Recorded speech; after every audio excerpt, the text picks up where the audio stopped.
Atëherë, kontrolli në pikat e inspektimit kufitar,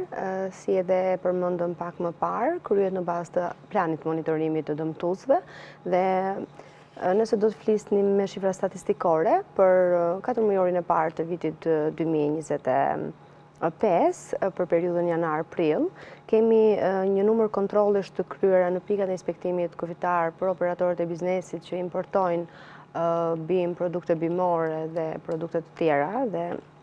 në numër 5.672 kontrolle.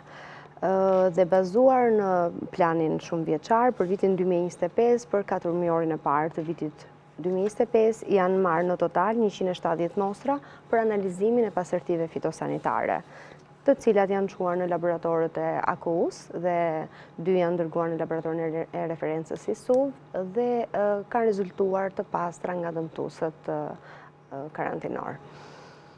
Gjithashtu, plani monitorimit granit kryen kontrollet jo vetëm në pikat e inspektimit kufitar, por edhe për materialin mbjellës shumëzues, i cili vendoset në treg, në të gjitha njësitë e tregtimit me shumicë dhe pakicë të farave dhe fidanëve.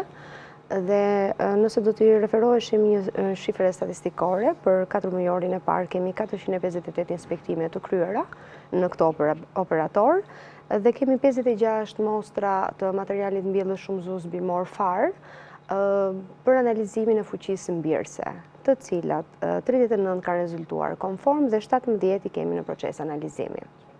Diçka më bëri përshtypje në fakt që nuk e dija më përpara që në pik, pra në import kontrolloheshin edhe paletat e drurit ose lëndë drusore. Ç'do thotë pse? Patjetër, edhe kontrolli i paletave është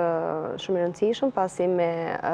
paletat e drurit mund të kemi transmetim të dëmtuesve karantinor, apo kashta e cila mbetet në këto paletat e drurit mund të ketë mbartur me vete ndonjë dëmtues i cili mund të jetë i rrezikshëm për ambientin, për mjedisin, për gjithë biodiversitetin